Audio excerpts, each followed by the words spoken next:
¿Qué tal? Muy buenas y un afectuosísimo saludo a todos los amigos de unsaltocuántico.blogspot.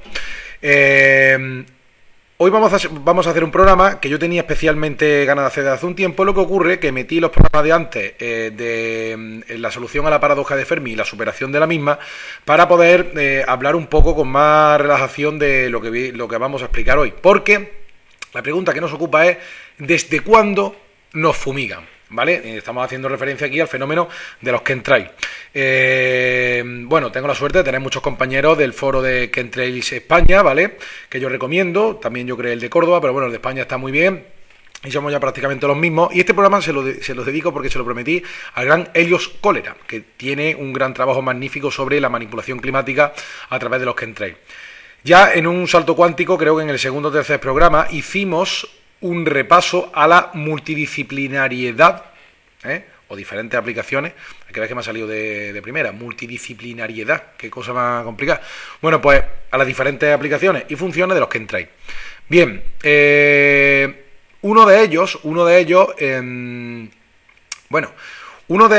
es que tiran cosas que afectan a las personas, ¿vale? Esto es así. Hay muchos otros más que me gustaría hablar, pero bueno, deben ser objeto de un tratamiento independiente. Y es que en los últimos días, esto se está grabando en mayo de 2015, este mes de mayo nos hemos tirado 2 semanas coincidiendo precisamente con un aumento de la radiación solar a un gran aumento de los chemtrails. Y es cierto que hay gente que he visto reportes en los grupos y tal de que notaba una gran cantidad de tóxicos en el aire. Vamos a hacer un pequeño resumen, esto es un off topic, pero bueno, lo voy a hacer porque quiero y porque puedo, ¿no? Como quien dice. Y es que, ¿cuáles son los síndromes biológicos de los chemtrails? En primer lugar, y dentro de los que se han documentado, voy a repasarlos muy rápidamente, y teniendo en cuenta que evidentemente la gente más débil, que son niños y ancianos, son más susceptibles, con respecto a los chemtrails, se le asocian como fenómenos o consecuencias biológicas las siguientes: sangrado de nariz y de los pulmones.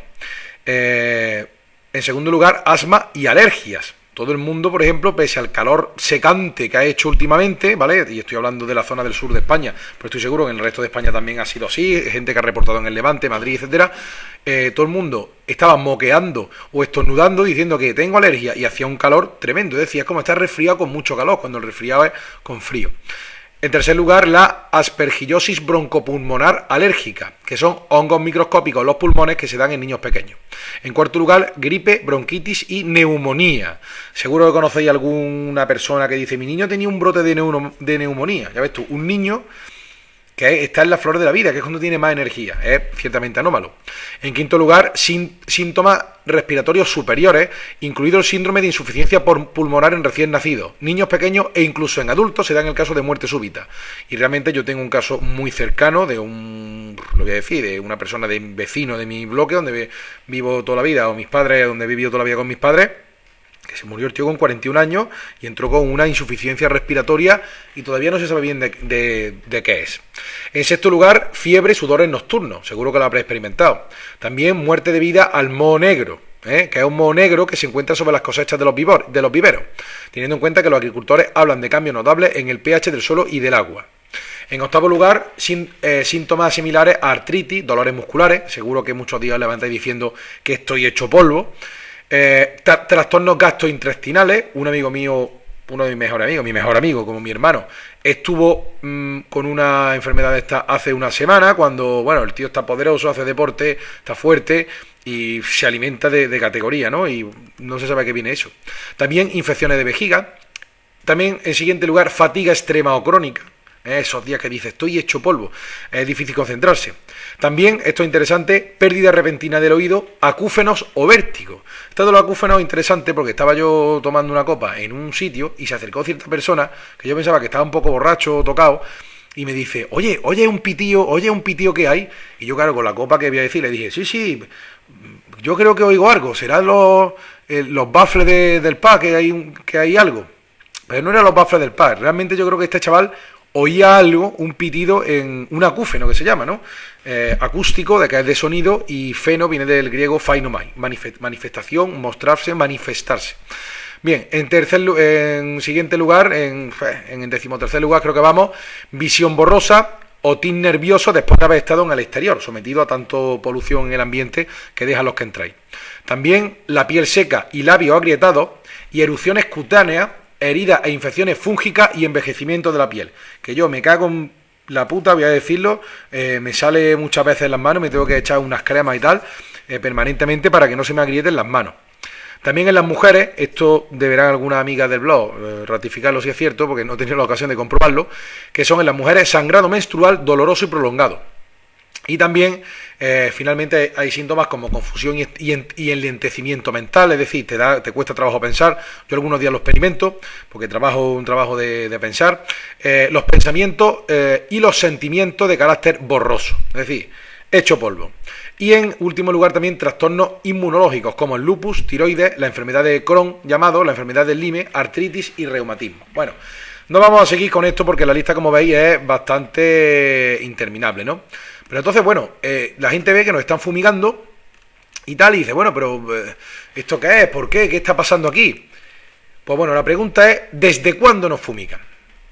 Es una gran pregunta que se hace mucha gente. Pues bien, hay algunas fotos, bueno, perdón, voy a empezar por lo que se dice en una gran conferencia que yo recomendé desde el primer programa, de Loretta Polgrossi, ¿vale? Una piloto italiana, creo que hace una gran conferencia sobre los chemtrails y tal, y habla de que el programa, ¿vale?, de fumigación global empezó fundamentalmente en el año 1996. Entonces, bueno, perdón, voy a poner esto aquí bien. Bien. Entonces, I'm sorry. En 1996, ¿no?, lo documenta ella, que es cuando empezó el programa y se tiene rastro de las fumigaciones masivas. Sin embargo, es cierto que hay algunas personas, no he podido preparar la foto, lo siento, pero hay algunas por ahí en los foros y tal, de gente que ha dicho, mira, esta foto antigua, de estas que se echaban cuando no había cámaras digitales, de la que se revelaba en la tienda de fotos de toda la vida. Pues en este caso se veían algunas fotos de los 80 con algunas estelas que pasaban. En ese momento, claro, no éramos conscientes de que, bueno, eso podían ser estelas de los aviones, pero también podían existir pruebas de fumigación, ¿vale? Porque también tenemos el tema del envenenamiento o del uso de guerra mediante el uso de armas de guerra, de gases nocivos, como por ejemplo el agente naranja, que es muy conocido en la guerra de Irak y de Vietnam, creo. Entonces, bueno, siempre se habla, bueno, pero el fenómeno conocido, ¿desde cuándo nos fumigan? ¿Esto de dónde viene? Pues bien, siempre se han hecho muchas pruebas militares, aunque, como dice Loretta Polgrossi, empieza en 1996 el programa a gran escala. Anteriormente hemos dicho que hay fotos y también algunos señores mayores comentan que había ciertas fumigaciones que arruinaban o que modificaban los cultivos. Esto se documenta de los 80 y 70, pero claro, no era el mogollón sistemático que hay hoy día. Pero es que vamos a ir más allá. Voy a poneros ahora un fragmento de un vídeo que dura unos 13 o 14 minutos, que es un corto de Disney, ¿vale? Y no vamos a hablar de la programación mental Disney, que es un tema apasionante, que a mí me flipa, que es un vídeo que se llama Ice in Outer Space, ¿vale? Os voy a dejar con él y con los comentarios, ¿vale? Para que veáis lo que parecería, a simple vista, que es un vaticinio de los chemtrails y de los modernos sistemas de fumigación.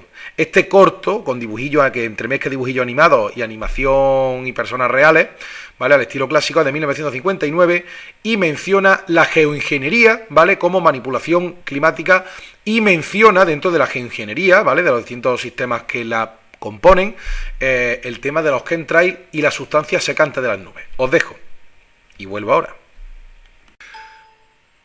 Sí, ¿qué tal? Muy buena. Perdón, este es el vídeo al que me refería. Estamos hablando de una película de Walt Disney que se llama Los ojos en el espacio exterior. Bien, estamos hablando de una película de 1959, ¿vale?, que ha sacado recientemente, este vídeo ha rescatado una página web que se llama The Real Truth Movement, que sería el movimiento por la verdad real. Básicamente, aquí te van explicando, en primer lugar, porque son 13 minutos de este vídeo y no tenemos tiempo de explicarlo. Te van explicando en principio cosas del espacio y de que el tiempo o el clima tiene una influencia decisiva, digamos, en la vida humana, ¿vale? Es decir, hay un condicionamiento mental de las personas de que el clima en el día de mañana, en el futuro, se puede volver peligroso a base de inundaciones y, bueno, tornado y ventisca.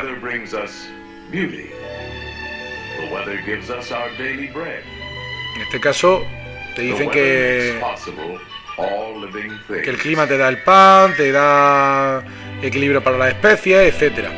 Y ahora te ponen la parte mala. La gente aquí pasando fatiga, con el viento, la nieve, etcétera. Bien, no vamos a extendernos mucho, ¿vale? Porque lo que quería enseñaros, lo verdaderamente relevante de este vídeo, es lo que ocurre a partir del minuto 8, ¿vale? Voy a ver si lo localizo. Bien, ahora, posteriormente te explican que en base a unos satélites conectados con unas bases militares españolas y un sistema de radares, se puede neutralizar amenazas climáticas.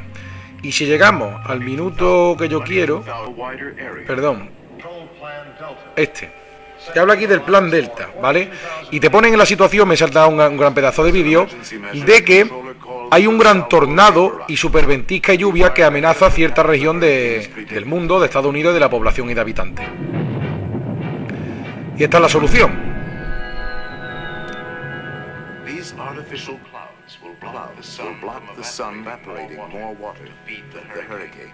Aquí te está hablando de que con unas bombas de humo se bloquea el sol para impedir que pasen los rayos del sol y que las nubes que están por debajo se carguen de más agua para que descarguen más agua sobre digamos la población y eliminar el peligro de inundación. Pero esperaros que ahora se os va a caer los palos del sombrajo de lo que sale aquí en 1959.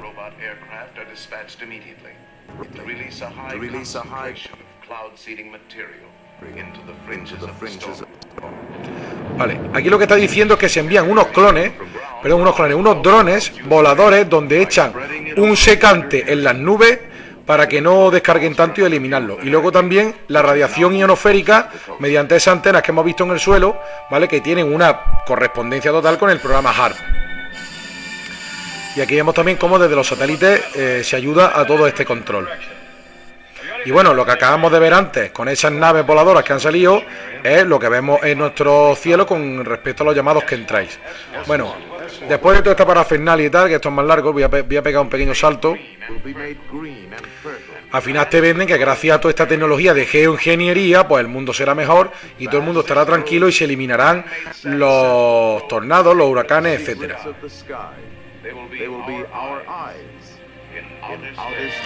Y te están justificando, digamos, el presupuesto militar para satélites y para el control que estamos viviendo hoy día.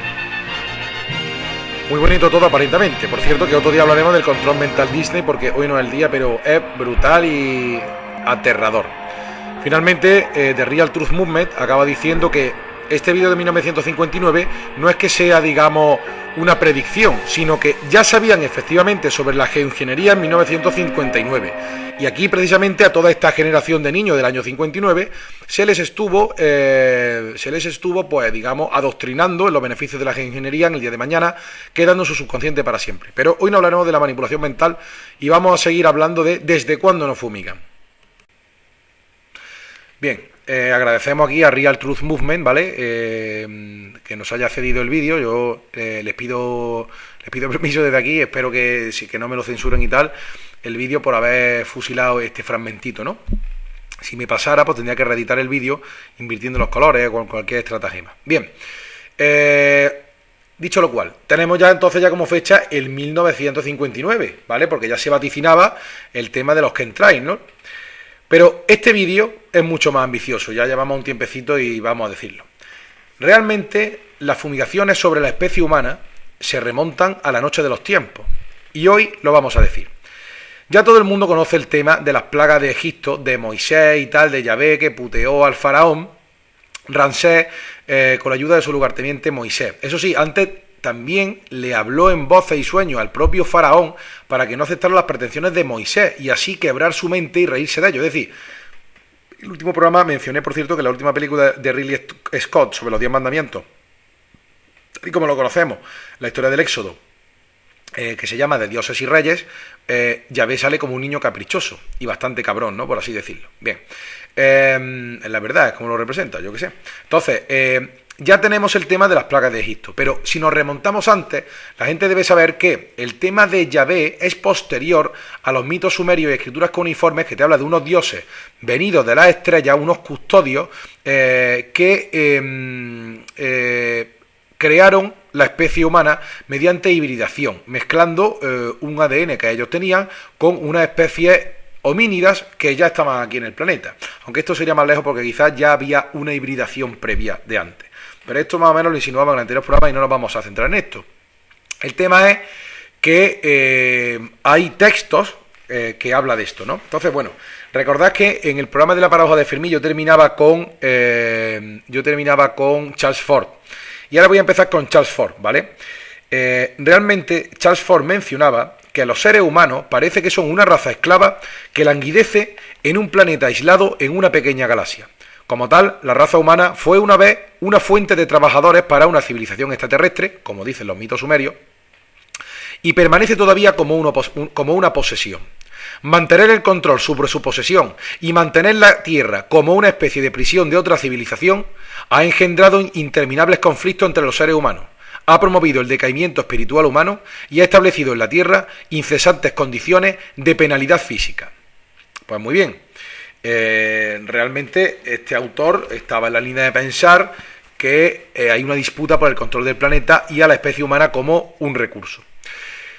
Pero bueno, entonces los textos más antiguos que se tiene o que se conocen así más ampliamente sería la escritura cuneiforme, encontrado en las tablillas sumerias, donde se describe toda esta epopeya, toda esta familia de los Anunnaki, de Anu, con sus dos hijos hermanastros de diferente madre, Enki y Enlil, su sobrina Ishtar, como más cabrona, y luego hijos de estos, como Marduk, Ninurta y otros pocos de una generación posterior. Pues, muy bien. Recordemos, bastante conocido, es que esto de los sumerios ya tenéis que saberlo, porque la historia de Sitchin y tal ha sido revisionada y revisitada, pero está muy bien como punto de partida. Pues, muy bien. Hay ciertos aspectos aquí que me estoy saltando adrede, ¿vale? Porque no, el tema de creación de una raza esclava sumisa tenía que tener un componente, como era tener un cierto halo o dote espiritual, ¿vale? O un ser con alma, de la que se habla. De tal manera que antes, en unas primeras especies o pruebas, estos seres iban sin rumbo, los que no tenían, digamos, alma o espíritu. Aunque hoy no entraremos en la diferencia entre los mismos porque nos llevaría también muy lejos. Entonces, bueno, en un primer momento se creó una raza esclava y en otro momento a Enlil, el que tomó poder de la misión, en un momento que era el caudillo militar, se le fastidió, digamos, el plan y le molestaba la raza humana. Entonces, claro, decía dice, el ruido de la humanidad se ha puesto demasiado intenso para mí, según Enlil. Y dice, con su alboroto me privo del sueño. Y dice ahora, corten los suministros para la gente, que haya escasez de vida vegetal para satisfacer su hambre. Adad, que era otro dios, debe detener la lluvia, y debajo el flujo de agua, haciendo una inundación regular de la tierra que la hizo fecunda. Decía, debajo el flujo de agua no debe surgir del abismo. Permitan al viento soplar y resecar la tierra. Permitan que las nubes se espesen, pero no descarguen aguaceros. Esto suena, ¿verdad? La gente que estudia el fenómeno que entráis. Permitan que las nubes se espesen, pero que no descarguen aguaceros. Y dice, permitan que los campos disminuyan su rendimiento y no debe haber ningún regocijo entre ellos. Esto de que se disminuyan las lluvias, y en este caso los campos y los rendimientos, es lo que se está haciendo ahora mediante la alteración del pH de la tierra que denuncian muchos agricultores, que es una de las aplicaciones del fenómeno que entráis. Y esto está relatado, cojones, en textos sumerios. O sea que ni más ni menos que lo que estamos viviendo en estos días es una reedición de lo que pasó en tiempos no bíblicos, sino anteriores a los bíblicos. Pues bien, ahora aquí hablamos, ¿vale?, de unos textos no sumerios, sino una lápida asiria. Pero vamos, que es lo mismo, los acadios, los sumerios, los asirios. En Asiria se encontró una placa, ¿vale?, que decía lo siguiente, decía la lápida. Y decía un dios, ¿vale? Una orden que daba un dios, supuestamente Enlil. Y decía, ordena que haya una plaga. Permite a Namtar, un dios, disminuir su ruido. Permite que sobre ellos como un tornado la enfermedad, epidemia, plaga y la pestilencia. Ellos ordenaron y hubo una plaga, para que Namtar disminuyera su ruido. Enfermedad, epidemias, plagas y pestilencia sopló sobre ellos como un tornado, o como un tronado. Creo que esto es una rata. Bien. Ya tenemos aquí el tema de que cuando los seres se les va un poco de las manos, pues deben erradicarlo y reducirlos. ¿Cómo? Cortándole los suministros, así no pueden sobrevivir y la guerra y el desasosiego está entre ellos, ¿no? Pues bien, esto que se menciona en la escritura sumeria, luego lo vemos en los tiempos de la Biblia. Ya hemos mencionado el tema de Moisés y las 12 plagas, que todo el mundo lo hemos visto 20.000 veces, todas las navidades de chiquitillos, los 10 mandamientos con Charlton Heston, que es una película bastante traumatizante. Es decir, no veo yo la gloria de este pueblo de ningún tipo. Es una historia de miedo, sufrimiento y control mental. Coño, ¿cómo se nos puede traumatizar de chicos con esa mierda de historia? Coño, además que se ven los tíos sufriendo en las galeras y tal. Bueno, en fin, bueno, técnicamente está muy bien, ¿no? Y tiene su magnificencia y tiene su... Vale, muy bien, está muy bien hecha, pero que la historia en sí es terrible, joder. Estamos hablando de unos que putean a otros como esclavos y luego un dios que se venga puteando a esos amos y puteando también a las tribus estas de Egipto, liberadas 40 años por el desierto sin rumbo, sin ton ni son, ordenándole matar a diferentes pueblos durante esos 40 años, porque Yahvé ordenaba matar a los hebreos, pero antes yo tenía por aquí una chuleta. Ah, sí, perdón, está aquí. Aquí está la chuletilla. Recordad que las plagas de Egipto se basan en que Yahvé da a Moisés una vara, ¿vale? Similares que portaban Isis, Osiris y Horus. Y en este caso se ve cómo mete la vara en el agua y transformó el río en sangre. Esto en la película moderna también se ve muy bien. Al transformarse el río en sangre se llena todo de ranas, posteriormente se llena todo de piojos, moscas venenosas que pican a la gente, posteriormente esto produce una plaga en el ganado y posteriormente hay una plaga de cenizas de carbón, ¿vale? Que Moisés hace que se tiren al cielo ante los ojos del faraón y se crea una polvareda que cubre todo Egipto. Esto produjo en los animales úlceras formadas por una erupción de pústulas.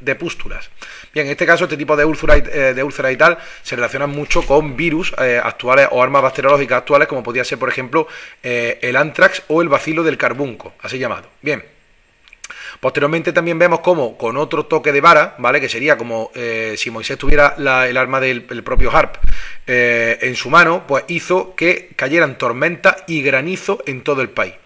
Y posteriormente cayó el cielo y también se mezcló el hielo con el fuego. Es decir, como dice los textos, todo fue destruido, campos, árboles y hierbas. Los animales y los hombres que estaban allí fueron destruidos. Solo en el país de Gosen no hubo, puesto que no hubo ni rastro de granizo. Es decir, que fue una plaga muy localizada. Bien, de esto lo que se deduce es que este dios del Antiguo Testamento, que debería estar peleado con aquellos que servían a Horus y Tot o aquellas divinidades egipcias, por lo tanto aquí enlazamos con lo que decíamos en el anterior programa, de que ha debido de haber ciertos conflictos entre ellos. De hecho mencionaba el tema de las guerras de la pirámide, que es uno de los libros de Sitchin, revisitando los textos sumarios o traduciéndolos. Pues bueno, de algún modo este dios se llevó, ¿vale? A todos estos esclavos y disponía de cierta tecnología para enrarecer el ambiente y cortarle los suministros en aquella época. Muy bien, esto pues queda aquí. Bueno, luego también hay otros textos posteriormente. Bueno, hay más cosas que se podían mencionar de la Biblia sobre plagas y puteo a las personas, pero no vamos a hablar de eso porque nos vamos a centrar en lo que cae del cielo, y no me refiero al maná que mandaba Yahvé sobre los hebreos en su gira por el desierto del Éxodo. Bien, ¿qué es lo que vamos a ver? Pues vamos a ver ahora, vamos a pegar otro pequeño salto en la historia y vamos a analizar lo que se llama las plagas de Justiniano. Y ahora ya entramos en un tema clásico de un libro que para mí, yo lo entiendo que debe ser un libro de cabecera, ¿vale? De estos temas del misterio. Y vamos a mencionar algunos pasajes de un libro llamado Los dioses del Edén de William Bramley, ¿vale? Este libro es fundamental. Lo que postula es la idea, primero, de la existencia de ovnis, se da por supuesto porque es que los avistamientos y tal y los reportes son infinitos, son prácticamente infinitos a esta altura. Pero menciona que el planeta Tierra está sometido a unos llamados dioses custodiales, él le llama dioses custodios, que son los que administran la Tierra. Esto enlaza con el tema de los anteriores capítulos, o de los anteriores vídeos, perdón, de la solución de la paradoja de Fermi, que nuestro planeta pertenece a algún tipo de civilización galáctica. Entonces, bueno, estos dioses custodiales, que no tienen por qué ser siempre los mismos, que puede haber relevos o incluso pactos entre ellos, no podemos saberlo, y últimamente se intenta averiguar mediante una rama que no es de la ufología, otra nueva, que se llama exopolítica directamente, que es, yo creo, el tratamiento adecuado que se deben dar a estos temas. No sé, esto es más o menos como si hay una compraventa de una empresa, los trabajadores siguen trabajando, o los jugadores de fútbol, de un club de fútbol, siguen jugando al fútbol sus partidos, pero ha cambiado esto del presidente o el dueño ha cambiado de un empresario a un jeque árabe, ¿vale? Por ejemplo, entonces, pues primero era un tío, luego era el moro y tal, el caso es que él tiene que seguir jugando al fútbol y aparentemente para él todo sigue igual, ¿no? Pues bueno, así estaríamos. Bien, pues entonces nos vamos a los siglos V y VI, ¿vale? Cuando, al siglo VI, y nos vamos a la llamada, al capítulo de los dioses del Edén llamado las plagas de Justiniano. Bueno, el libro es una maravilla, pero nos vamos a lo que vamos hoy, sintetizando, digamos, centrándonos en las lluvias raras, ¿no? Pues bien, en este caso, en esta época, ¿vale?, de las plagas de Justiniano, estamos hablando de la época posterior a Constantino, que por cierto tuvo una visión preternatural, que vio un ovni en forma de cruz, en una época en la que se estaba intentando instalar definitivamente el concepto actual que tenemos del cristianismo, ¿vale? Porque antes la filosofía gnóstica veía a Jesús como una especie de maestro espiritual muy avanzado, con conocimientos muy buenos, que esa esencia jamás debe perderse porque es lo que te puede aprovechar del cristianismo, ¿no? Esas enseñanzas gnósticas. Otro día hablaremos del gnosticismo, ¿vale? Pero claro, estamos hablando de intentar asentar los postulados del Concilio de Nicea del año 325, donde se sancionaron cuáles eran los 4 evangelios oficiales, ¿no? De San Juan, San Mateo, San Marcos y tal, los que conocemos. Pero hay otros evangelios apócrifos que dan mucha información muy reveladora, ¿vale? Como por ejemplo que los reyes de Joaquín y Ana, los padres de Joaquín y Ana también recibieron una anunciación y que la Virgen María, antes de ese alumbramiento tan especial, estuvo alimentada en un templo de pequeñita por ángeles, ¿vale? O entidades o seres no humanos. Bien, entonces se trató de asentar y tal en esta parte, ¿no? Pues bien, en esta parte de la historia. Pero en los años 540 y 592 de después de Cristo, Justiniano estaba intentando llevar a cabo unas reformas cristianas. Y lo que ocurrió fue una plaga bubónica, ¿vale? Luego explicaremos que todo el mundo ha de hablar de la peste bubónica, que bueno, luego explicaremos lo que es. Pues bien, esta plaga envolvió al Imperio Romano Oriental, ¿vale? Estamos hablando de Oriente, pero para la derecha. Perdón, de Roma, pero para la derecha. Y en este caso, esta plaga de Justiniano fue una de las más devastadoras de la historia, ¿vale? Y esta plaga vino apodada como la enfermedad de Dios. Y hay que decir que se llamaba la enfermedad de Dios porque era frecuente la aparición de fenómenos aéreos raros en conjunción con los brotes de la plaga, ¿vale? Hay un cronista de la época llamado Gregorio de Tours, que en algunos libros de historia se menciona, que documentó algunos eventos raros de la plaga, ¿vale? Y se informa de que justamente antes de la plaga de Justiniano, antes de que se invadiera la región de Francia, porque asoló toda Europa, 3 o 4 luces brillantes aparecieron alrededor del Sol y los cielos parecían estar incendiados. Recordemos que hoy día muchos atardeceres se ven eso como fuego en el cielo, ¿no? Y hay algunas fotos de algunos inconscientes que ponen qué bonito cómo ha quedado hoy el cielo. Y se ve eso, cielos prácticamente incendiados.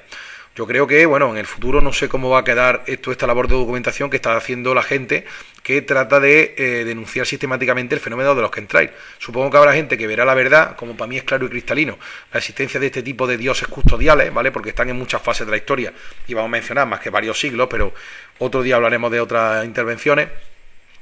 Pues bueno, a algunos les parecerá esta parte de la historia como que había algunos que se daban cuenta del tema y lo documentaron y otros que estaban avionados perdidos y nunca mejor dicho porque no podían ver los que entráis. Y no todos son aviones, aquí queda esto.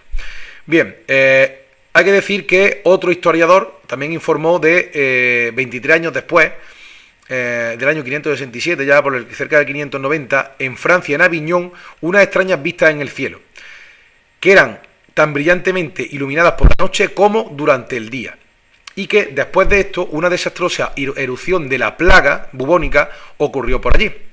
También hay que decir que el Gregorio de Tours informó de un avistamiento en Roma que consistía de un dragón que flotó a través de la ciudad y luego abajo por el mar, seguido inmediatamente por una severa erupción de la plaga. No sé qué se puede interpretar por un dragón que flotó por la ciudad. Evidentemente, estos son crónicas que están describiendo avistamientos ovni, objetos voladores no identificados en su más pura esencia. ¿Quién lo pilota? ¿Quién no lo pilota? ¿Qué pinta tienen? Eso es un tema que vamos a dejar, pero lo que está describiendo el tío este, y no se le puede decir que eso se lo está inventando para salir en la tele, obviamente, ¿vale? Ni entonces en aquella época, porque si no, aquella época te pegaban fuego, como tú te sacaron los pies del tiesto, pues evidentemente contaron lo que vio. Bien, pues entonces, claro, todas estas crónicas de la época sugiere que la plaga de Justiniano fue causada por agentes biológicos diseminados por naves custodiales, que es como la llama William Bramley, ¿no? Del libro Los dioses del Edén, que es una maravilla de libro. Yo lo recomiendo, yo lo he escuchado en audiolibro un par de veces y es una maravilla. Entonces, claro, en esta época de Justiniano se repetirían plagas similares a la Biblia y en los textos mesopotámicos antiguos, como la tablilla esta siria que hemos mencionado, ¿vale? Ahora bien, hay una diferencia fundamental. En el tiempo de la plaga de Justiniano, ya que es el siglo VI, estos dioses custodiales se hacen invisibles. Es decir, hay un momento de la historia en el que Yahvé, o antes era Jehová, que nunca queda muy clara la diferencia, desaparecen del mapa. Por ejemplo, mientras que dinastías de seres no humanos, que eran los Horus o los Sensu-Hor, que eran híbridos de descendientes anteriores, sí se demostraban a la gente, en el caso de Yahvé, porque Yahvé en alguna ocasión bajó con Abraham al campamento, ¿vale? O se le apareció muchas veces Yahvé a Abraham, se le apareció a Moisés, ¿vale? O de hecho la égira la guiaba, según el Antiguo Testamento, el Éxodo de guía le hacía a toda esta gente una columna de humo de día y una columna de fuego de noche, es decir, un ovni, cojones, ¿vale? Y que por cierto, para que comer le tiraban un maná o una especie de alga, un alimento así, no sé, el maná del cielo, le caía como un alga, como un alimentillo del cielo, y con eso los tíos se mantenían, ¿vale? Que era el maná del cielo que mandaba Dios. Pero en este caso, bueno, si tenemos ahí una columna de humo y tal, la gloria de Yahvé se le llamaba a esta nave custodial. Hay que empezar ya a hablar con propiedad de esto, porque como estemos cogiéndonos con papel de fumar, para que nadie se moleste, no avanzamos. Entonces, claro, realmente esta plaga de peste negra, ¿vale? Anunció una venida, ¿vale? Aparte de asentar un poco un estado de miedo, ¿vale? Y de asentar definitivamente este concepto cristiano como el hoy día tenemos, basado exclusivamente en el Nuevo Testamento, esto preconizó la existencia de un nuevo mensajero de Dios, que posteriormente sería Mahoma, donde surgió el Islam, ¿vale? Recordemos que a Mahoma se le apareció el ángel Gabriel, ¿vale? Que es el mismo ángel anunciador de la Virgen María, ¿vale? Creando otra religión de la que no hablaremos aquí hoy, y tal, que por cierto que Islam significa rendición, ¿vale? Por tanto, un muslim, una persona islámica, la traducción literal, que alguien me corrija, es uno que se somete. Pero vamos, no quiero entrar en polémica, esto es una cosa que se dice y ya está, ¿no? Una religión tan buena como otra cualquiera, pero sí ha dado lugar en la historia, esto es innegable, a conflictos entre unos y otros.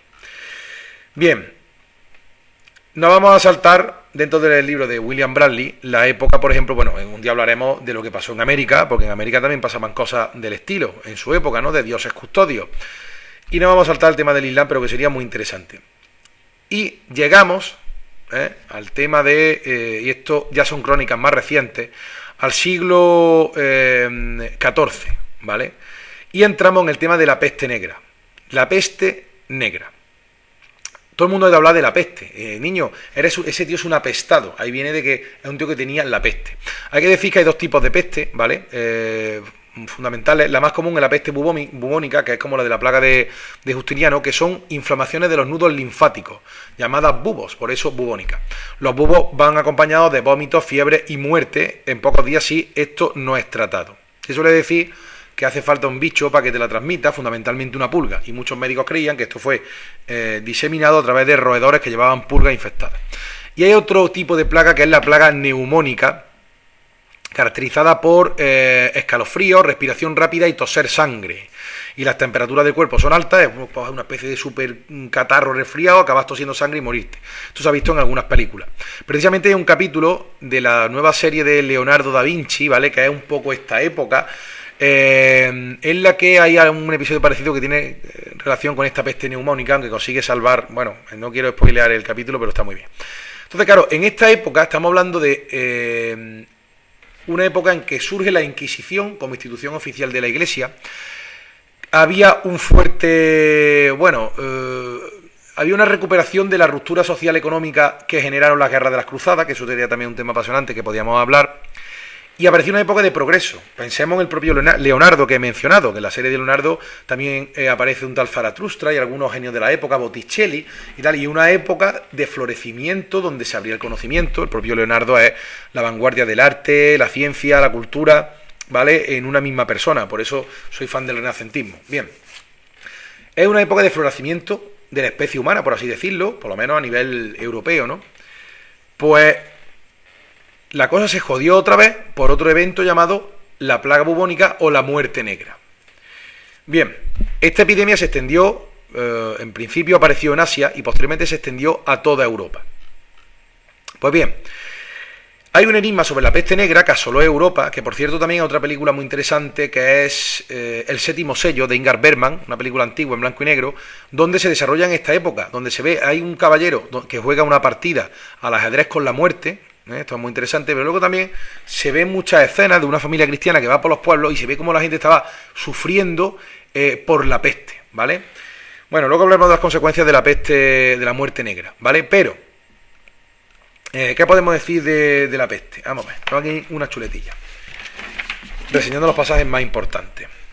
Bien, en primer lugar hay que decir que esto de que la infección fueron por roedores que tenían pulgas es una cosa un poco raruna, ¿no? ¿Por qué? Porque hay un enigma que es que cómo se pudo extender tan rápidamente por todos los sitios e incluso en zonas aisladas y despobladas. Es decir, hay veces que los animales no pueden llegar muy lejos, no sé, a zonas como por ejemplo una alta montaña, como si fuera dentro de España el País Vasco, o ciertas zonas que suelen estar muy heladas, pero se extendió por todos los lados como una plaga, nunca mejor dicho. Pues muy bien, pues mucha gente a lo largo de Europa reportaba que estas plagas estaban causadas, ¿vale?, por lloviznas que olían a podrido. Esto es muy interesante que se diga todo esto, ¿vale?, de oler a podrido, porque recientemente, con ocasión del paso del avión este misterioso raro, esto se documentó en Kentrade, Córdoba, hay personas que empezaron a reportar que el ambiente olía como huevos podridos, ¿vale? Esto vale, que sí, que puede ser que se le ha pegado fuego a una zona de contenedores que esté por ahí, o de un estercolero que esté por fuera de la ciudad y tal, y haya llegado el olor. Puede ser, pero que este tipo de cosas se están documentando hoy día, ¿vale? Y la gente que está metida en los grupos de activismo anti-Ticket Trail lo relata de vez en cuando. Han pasado ciertos aviones y tal, y hoy huele un peste en el ambiente que no me vea. Pues bien, hay que decir que estas lloviznas que se reportaban en este siglo, en el siglo XIV, frecuentemente aparecían después de inusuales luces luminosas, en el cielo. Entonces, claro, lo que se documentaba en las crónicas al final de la peste negra esta es que hay una fuerte incidencia entre el fenómeno ovni, vamos a decirlo, el fenómeno ovni y el fenómeno, digamos, de las plagas, ¿vale?, y de las lluvias de enfermedades. Pues bien, hoy en día existen las armas biológicas, pero aquí estamos hablando del siglo XIV, no habíamos dicho, era los siglos XIII y XIV. Bien, hay que decir que el arma biológica funciona de la siguiente manera. Hay gérmenes que se almacenan vivos en recipientes. Pues bien, esto simplemente se rocía desde el aire, creando llovizna o niebla, ¿vale? Se puede crear como en agüilla, puede caer en agüilla o en niebla. Pues en este caso, una persona que inhale eso, pues inhalará la enfermedad, ¿no? Y hay que decir que hoy día hay armas bacteriológicas suficientes como para acabar con gran parte de la humanidad. Hay que decir también en este punto, haciendo un pequeño off topic, que mucha gente dice, pero bueno, eso de los chemtrails, ¿cómo va a existir? Si entonces también se lo echan a ellos mismos se lo echarían, los Illuminati.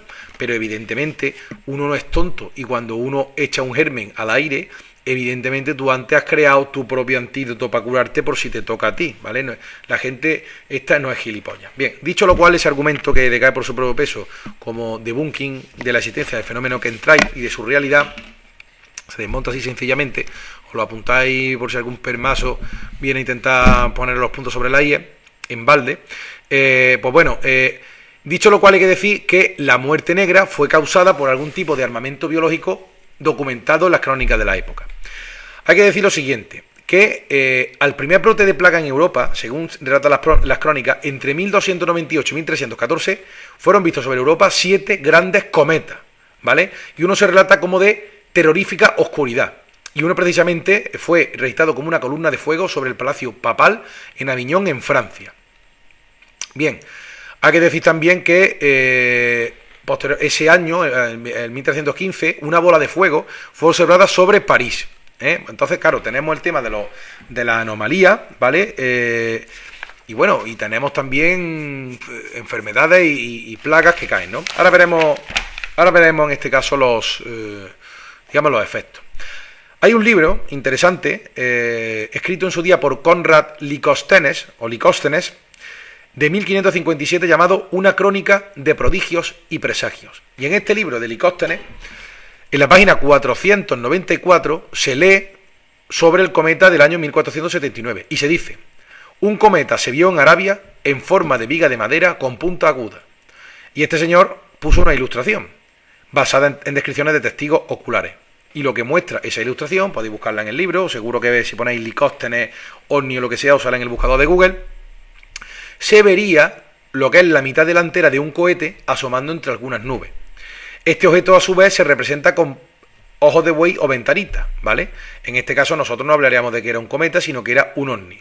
Y en este punto se pregunta William Bradley que hasta qué punto se habla muchas veces de cometa cuando realmente la gente está viendo un ovni o una nave voladora, ¿no? Pues bien, hay que decir sobre la peste negra que los primeros brotes de la plaga fueron de Asia, ¿vale? Del este. Y en este caso la gente se describen como confundida y asustada, exagerando un poquito las crónicas, ¿vale? Y hablan de tormentas, terremotos, meteoros y gases nocivos, eso sí, matando árboles y destruyendo la fertilidad de la tierra, que coincide sospechosamente con lo que ordenó en su día el Enlil en los textos sumerios y las tablillas estas asirias encontradas. Y también en este caso el Yahvé bíblico, que quizás pudieran ser el mismo, o con la palabra Yahvé mencionar a 2 o 3 de ellos. Esto es una de las claves también, que por eso no se sabe bien cuál de la deidad de la Sumeria, con cuál de ellas se podía corresponder Yahvé. Esto yo sé que el que oiga esto por primera vez le estará chocando mucho, pero bueno, que se ponga un poco porque el curso está empezado hace mucho tiempo y bueno, el que no sepa lo que se está hablando tiene un serio retraso académico en el conocimiento humano. Bien, hay que decir también que ya se ha dicho anteriormente que la plaga de Justiniano, ¿vale? Era otra gran plaga anterior, que fue precedida por fenómenos celestiales. Por ejemplo, en el año 1117 se dice que un cometa pasó como ejército ardiente desde el norte hacia el oriente y la luna estaba cubierta de color rojo sangre en un eclipse. Y se dice que un año después aparecía una luz más brillante que el sol. Es decir, luna rojo sangre y una luz más brillante que el sol. Como por cierto en Fátima, en la aparición de Fátima. Y se dice que esto fue seguido por un gran frío, hambre y plagas, de las que se dice que 1/3 de la humanidad pereció. Bien, esto se dice en algunas crónicas aisladas, pero volviendo a la muerte negra medieval, hay otra gran crónica que es de un señor llamado Johannes Knoll, ¿vale? Publicado en su libro La muerte negra, crónica de una plaga, publicado en 1926. Bien, este señor describe un montón de ovnis relacionados con plagas. Por ejemplo, en el año 1606 reporta que fue visto un cometa y una plaga general posterior atravesó el mundo. Es decir, es como si hubieran soltado algo rodeando el planeta y todo el mundo queda afectado por cierta enfermedad. También describió otro en 1582 y tal, y bueno, y en los Países Bajos, en dicha época también. ¿Qué más podemos decir? Bueno, aquí hay un tema interesante que menciona William Bradley, y es que a estos fenómenos aéreos y estas plagas se le sumó como hecho anómalo forteano el avistamiento de personas o de figuras que daban miedo, similares a hombres o humanos vestidos de negro, ¿vale? Estas figuras fueron vistas fuera de las villas como segando el trigo. Se dice, en un resumen escrito en 1682, que en Brandenburgo, Alemania, aparecieron en 1559 hombres horribles, que al principio eran 15 y luego solo se vieron 12. Dice, los primeros tenían al lado de sus posteriores, pequeñas cabezas. Los otros, atemorizantes, cara y larga guadaña con las que cortaban en las avenas, para que el silbido pudiera oírse en la distancia, pero las avenas seguían estando de pie, es decir, vean cómo segar, pero sin embargo la avena seguía de pie. En este caso se debe decir que mucha gente quiso verlo, ¿vale? Y la visita de los hombres a estos campos de avena, donde estaban estos hombres de negros segadores, fue seguida de una plaga llamada la plaga de Brandenburgo, en Alemania. Ahora bien, esto en este caso, este autor se plantea que estos seres estaban, digamos, como unos cacharros que esparcían virus y bacterias o la plaga de turno, ¿vale? Directamente físicamente sobre el suelo, o quizás afectando probablemente afectando, digamos, al suelo, quizás, ¿no? Este tipo de demonios o de hombres de negros segadores, que vienen seguidos de plaga, han popularizado la imagen de la muerte como un esqueleto o un demonio que porta una guadaña, ¿vale? Entonces, bueno, este dato queda aquí interesante, ¿no? ¿De dónde vienen las cosas? ¿De dónde viene una muerte con una guadaña? Pues de estos hombres de negros segadores del siglo XIV o XV. Pues bien, se describe por el señor Noll, que hemos mencionado anteriormente en su libro de principios del siglo XX, que la muerte negra venía seguida o reportada de extrañas y nocivas lloviznas, que es lo que vamos en este vídeo, ¿no? Pues bien, este señor Noll señala que la húmeda niebla era un rasgo que precedía la epidemia a lo largo de todo su curso, y que muchos grandes médicos de ese tiempo lo tomaron como un hecho, efectivamente, que la plaga la causaban las extrañas lloviznas. Pues bien, se nos dice también que el origen de la plaga fue en China, en 1333, empezó esta peste negra, después de una terrible llovizna que emitía un tremendo hedor infectando el aire. Otras crónicas nos dicen que la plaga no se extendió de persona a persona, sino que era contraída respirando el aire mortalmente hediondo. Es decir, es un agente contaminante biológico o un arma bacteriológica que se carga un montón de gente de forma indiscriminada. Bueno, esto de forma indiscriminada, en fin, salvo que tengan el antídoto o salvo que esté diseñada cierto virus para que deje libre de enfermedad a cierta persona con cierta componente genético, ¿no? O raza, por qué no decirlo. Bien. Esto en su día lo trataremos. Hay que decir igualmente que una crónica en Praga describe la epidemia en la China, la India y Persia, en el Asia, de la misma manera, ¿no? Y hay un historiador llamado Matteo Villani que retransmitió un relato de terremotos y nieblas pestilenciales de un viajero en Asia. Es decir, hay muchas crónicas dispersas, claro, estamos hablando del siglo XIV, y ha habido siempre un esfuerzo titánico por erradicar este tipo de información. Es decir, si ahora aparece un ovni, se ve lo que sea, y se dice que todo es mentira y todo se le echa tierra encima, pues estas crónicas antiguas, aunque ha sido difícil, algunas, pues, gracias a Dios, han podido llegar, ¿no? También hay otras en Chipre, etcétera, etcétera. Bien. Es decir, no solamente se habla de terremotos y extraños fuegos en el cielo, sino lloviznas o nieblas de fuerte y vil olor que avanzaron desde el este y se extendió sobre Italia. Esto lo menciona el gran Villani. Y dice al final este señor Matteo Villani que la misma tierra parecía en estado de convulsión, estremeciéndose y escupiendo, poniendo adelante vientos fuertemente venenosos que destruían animales y plantas y llamaban a enjambres de insectos a la vida para completar la destrucción. Es decir, vientos que destruyen plantas y animales secantes y encima plagas de insectos para rematar la faena, lo cual tiene relación con la plaga de Egipto, ¿no? Bien, hay que decir también que hay un periódico de 1680 que menciona un curioso incidente, que no son lluvias, ¿no?, que es que aparecieron 30 féretros fúnebres, ¿vale? Y se dice, y esto ocurrió en Eisenberg y Dornberg, otra vez en Alemania. Recordemos eso, que la plaga se extendió, o sea, llegó a Centro Europa y se extendió, vino desde Asia supuestamente, pero afectó a Europa, no a Centro Europa. Y se dice que en Dornberg, o en Eisenberg, fueron vistos, ¿vale?, 30 féretros fúnebres cubiertos con tela negra, ¿vale? Y entre ellos un hombre de negro estaba de pie con una cruz blanca, lo cual, por cierto, esta cruz blanca se reconduce a la visión que tuvo el emperador Constantino, ¿vale?, siglos antes. Pero bueno, y cuando desaparecieron estos féretros, se dice, y este hombre de negro, se formó un gran calor, tanto calor que la gente apenas podía resistirlo. Esto recordará, por cierto, a los gran calor que hemos tenido en este mes de mayo, donde la gente decía, bueno, cómo no es más que haga tantísimo calor y cómo no hemos tenido primavera pasando del invierno a, salvo un par de semanas de frío y tal, a un calor tremendo, impropio de incluso de mayo, ¿no? Bien, hay que decir igualmente que también se describió esta epidemia en la ciudad de Turingia y también en Viena, en Austria, donde se dice que las lloviznas con mal aroma son culpadas como indicativos de la plaga. Y de estos, de hecho, algunos fueron observados el pasado otoño. Se menciona en tal crónica, ¿no? Bien, también se describe, vamos a intentar resumir un poco, también se describe que algunos habitantes que murieron de la extraña plaga, cuando expiraban veían un humo azul. Y que este humo azul, que se consideraba como el propio veneno expirado o la plaga, la enfermedad en sí, podía incluso condensarse en el techo, formándose unos vapores, unos humos azules, ¿no? Entonces, bueno, esto quiere decir que la cantidad de veneno era tan densa que podía percibirse, ¿vale? Esto, no sé, es como, no sé, una ventosidad tan densa que puede verse, o bueno, estaba haciendo un chiste, ¿no? Hay una tal condensación de sustancias que podía verse el humo azul por estas personas.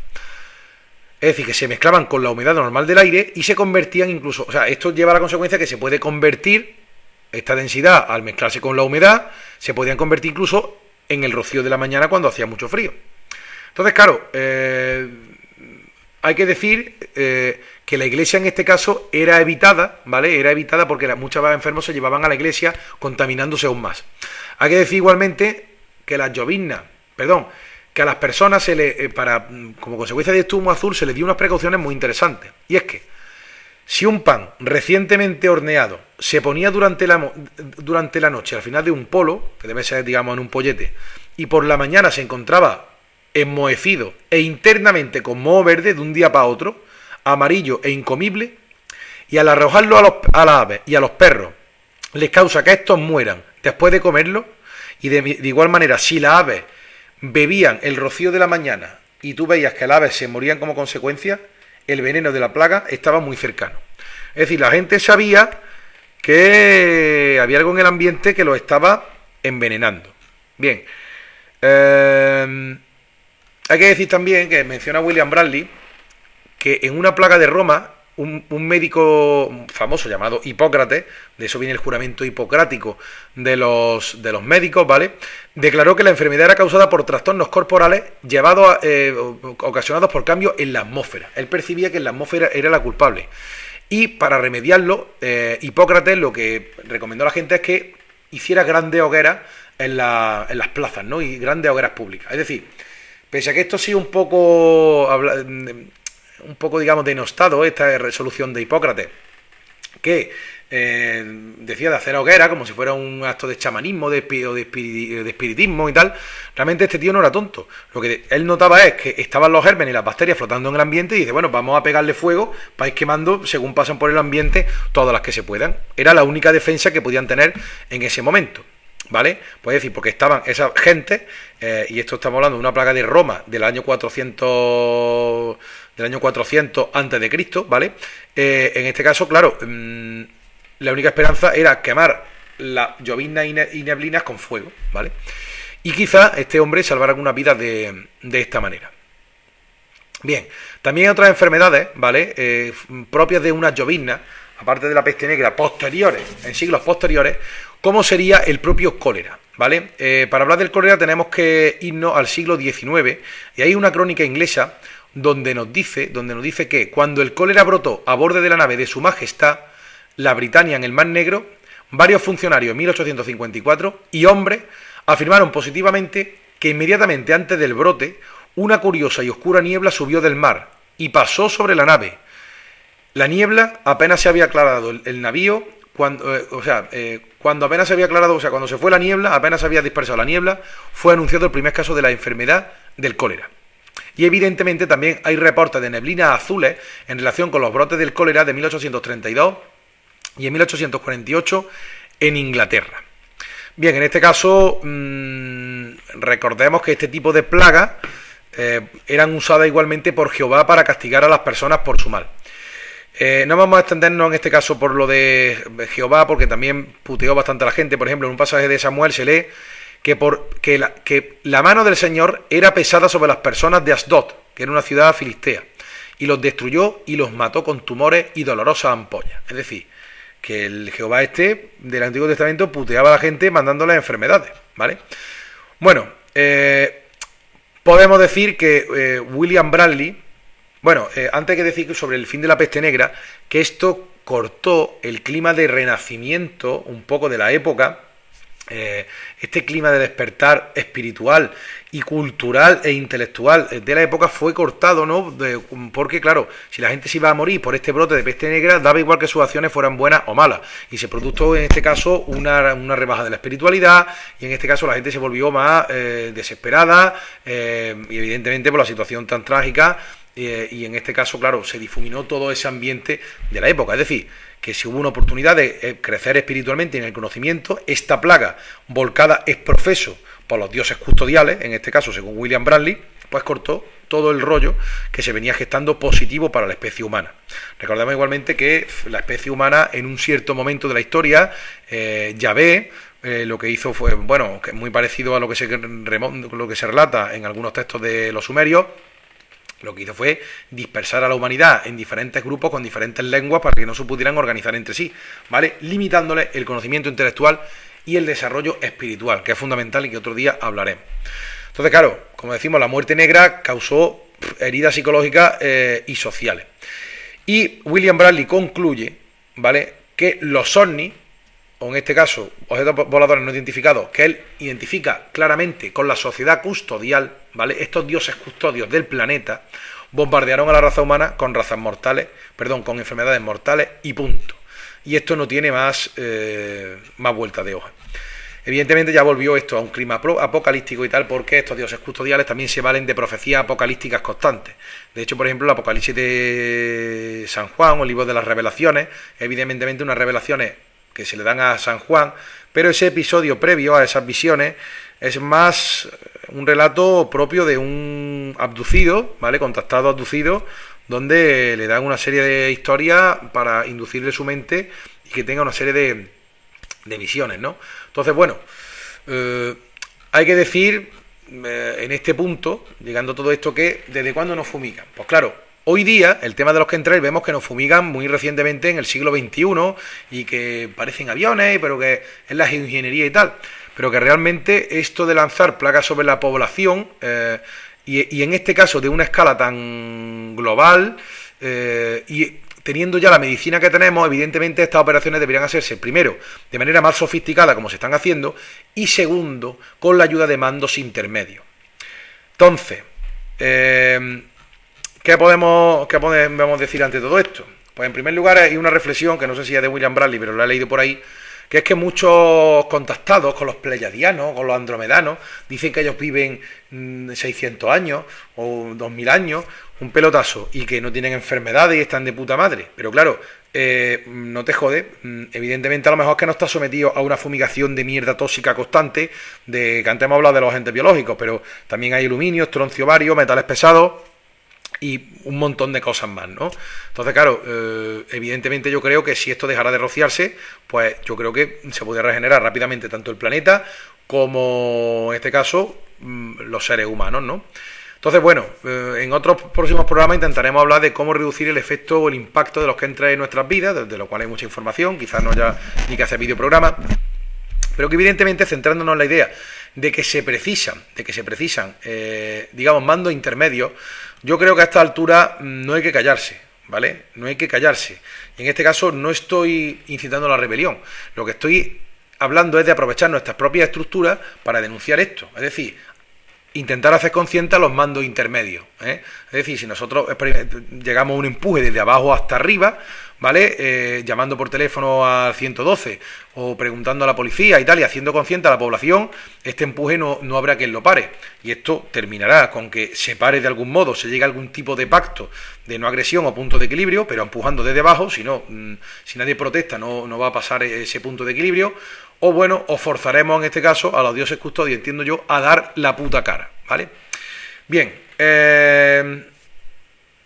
esto ha quedado un poquito largo, ¿vale? Entonces, bueno, yo creo que se ha contestado muy bien a la pregunta que es ¿desde cuándo se fumiga? Y es que se fumiga a las personas desde hace mucho tiempo por estos dioses custodiales. Hoy día, en este caso, se le llama el gobierno secreto, el complejo militar industrial, ¿no? Pero habría que plantearse eso, cuál es esa conexión o cómo se gesta esa conexión entre las instituciones a gran nivel, instituciones de estas internacionales, superpoderosas, de logia de millonarios y tal, y millonarios que no se conocen, y el vínculo con esta sociedad custodial que vino al planeta, una que conozcamos desde los tiempos sumerios y una que tomó el control y tuvo un influjo decisivo en nuestra población, en nuestras ideas, tanto cristianas como musulmanas, ¿vale? Desde los tiempos del Yahvé bíblico. Y bueno, espero que os haya aportado el vídeo. Os emplazo a la siguiente edición de un nuevo videoprograma de unsaltocuántico.blogspot y os doy 1.000.000 de gracias a todos y cada uno que hayáis escuchado esto hasta el final, ¿vale? Y que agradezco todo y cada uno de los mensajes de apoyo y de ánimo y que nada, esto lo hago pues gratis para vosotros. Y que no me gano ni un duro con esto, ni quiero sacar nada de esto, más que inspirar a otros a que sigan fomentando, investigando, porque como la televisión es una mierda ya como para el conocimiento que se difunde a través del mismo, pues al final yo creo que todo este tipo de cosas y de dioses y tal está quedando por lo como siempre fue una tradición oral que no te la explican, digamos, el sistema institucional. Estas cosas las tienes que aprender fuera por tradición oral y gracias a los videoblogs, pues bueno, pues podemos llegar a mucha más gente que sentando a tus primos y la gente de tu aldea en una hoguera, que también tendría su encanto. Bueno, no me enrollo. Que besos y abrazo a todos y hasta el siguiente programa.